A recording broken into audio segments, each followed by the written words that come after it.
ഈ ഒരു ക്വസ്റ്റ്യൻ എങ്ങനെ ചെയ്യാൻ നോക്കാം. നമുക്ക് ഡൗട്ട് വന്ന ക്വസ്റ്റ്യൻ ആണ്, കോമ്പൗണ്ടസിലെ ക്വസ്റ്റ്യൻ ആണ്, നമുക്ക് ചെയ്യാം. അപ്പോൾ ഇവിടെ ജൊനാഥൻ എന്ന് പറയുന്ന ഒരാൾ എന്താ ചെയ്യുന്നത്?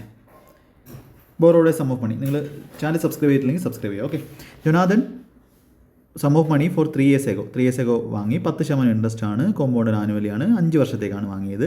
വിത്ത് the amount to be paid at the end of period being, അതായത് 5 വർഷം കഴിഞ്ഞ് ഇത്രയായിരുന്നു ആ സം ആവുന്നത്. However there is no pre payment penalty. Jonathan എന്ത് ചെയ്തു? സം ബോണസ്, എവിടെ നിന്നോ കുറച്ച് പൈസ കിട്ടിയപ്പോൾ ഇയാൾ എന്ത് ചെയ്തു? അയാൾ ആ ഡെപ്റ്റ് ക്ലിയർ ചെയ്യാൻ തീരുമാനിച്ചു. How much does Jonathan how to pay now to clear the ഡെപ്റ്റ് എന്ന് പറഞ്ഞാൽ 3 വർഷം, 5 വർഷത്തേക്ക് എടുത്ത സാധനം അയാൾ അത്രയും തന്നെ കൊടുക്കണം. അയാൾക്ക് പൈസ അയാൾക്ക് അത്രയും തന്നെ കൊടുക്കണം. എന്നാൽ 3 വർഷമായപ്പോൾ എന്ത് ചെയ്തു? അയാൾ ക്ലിയർ ചെയ്തു. അതായത് 3 വർഷത്തേക്കുള്ള ഇൻട്രസ്റ്റ് കൂടെ ചേർത്ത് അയാൾ എന്ത് ചെയ്യണം? 3 വർഷം കഴിഞ്ഞിട്ട് ആ പൈസ അടയ്ക്കണം. അപ്പോൾ ഇവിടെ നമുക്ക് പറയാം 5 വർഷം കഴിഞ്ഞിട്ട് 161,051 ആവുന്ന സം എന്ന് പറഞ്ഞാൽ എന്താണ്? നമുക്ക് കോമ്പൗണ്ടസിൻ്റെ ഇക്വേഷൻ നമുക്ക് ഇവിടെ ഉണ്ട് വരും. Amount equal to principal into 1 + r/100 ആണ്.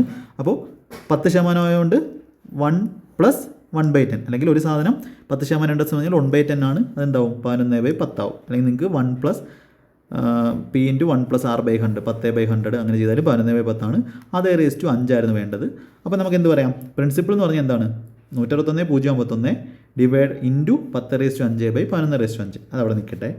ഇനി 3 വർഷം കഴിഞ്ഞുള്ള എമൗണ്ട് എന്തായിരിക്കും? 3 വർഷങ്ങളിലെ എമൗണ്ട് എന്ന് പറഞ്ഞാൽ എമൗണ്ട് ആഫ്റ്റർ 3 years എന്ന് പറഞ്ഞാൽ പ്രിൻസിപ്പിൾ നമുക്ക് എങ്ങനെ എഴുതാം? 161,051 into 10⁵5 divided by 11⁵5 into amount എന്ന് പറഞ്ഞാൽ പ്രിൻസിപ്പിൾ ഇൻറ്റു 1 + r/100 എന്ന് പറഞ്ഞാൽ 11/10 തന്നെ. 11/10 അങ്ങനെ എത്ര വർഷത്തേക്ക്? 3 വർഷത്തേക്ക്. ഇതാണ് അവൻ എന്ത് ചെയ്യേണ്ടത്? 3 വർഷം കഴിഞ്ഞ് അടയ്ക്കേണ്ട പൈസ. അപ്പോൾ എന്ത് ചെയ്യാം? ക്യാൻസൽ അങ്ങോട്ട് കളയാം. ഇത് കളയുമ്പോൾ ഇവിടെ 11ൻ്റെ സ്ക്വയർ വരും. ഇവിടെ ഒരു 10ൻ്റെ ക്യൂബുണ്ട്. 10ൻ്റെ ക്യൂബും ഇതിൻ്റെ ഈ 10⁵5 വെട്ടുമ്പോൾ ഇവിടെ 10ൻ്റെ സ്ക്വയർ വന്നു.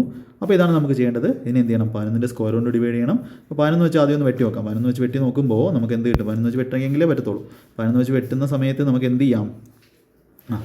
വെട്ടുന്ന സമയത്ത് 11, 51, 14, 70, 16, 45, 14, 11, 146, 41. ഓക്കെ, ഒരു 11 പോയി. 146, 41 പറഞ്ഞാൽ 11⁴ 11⁴. ഇപ്പോൾ 11ൻ്റെ ക്യൂബ് വരും. അത് നമ്മൾ പാസ്കൽ ട്രയാങ്കിൾ പഠിച്ചിട്ടുണ്ട്.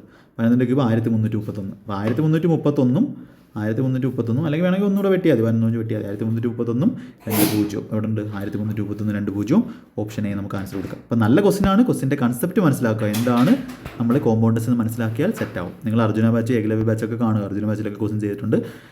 ഇഷ്ടപ്പെട്ടെങ്കിൽ നിങ്ങൾ ഷെയർ ചെയ്ത് കൊടുക്കുക. ബാക്കി എല്ലാ വീഡിയോസും കാണുക. സ്ട്രാറ്റജി വീഡിയോയും കാര്യങ്ങളെല്ലാം കാണുക. ചാനൽ സബ്സ്ക്രൈബ് ചെയ്യുക. ഓക്കെ, അപ്പോൾ ബൈ.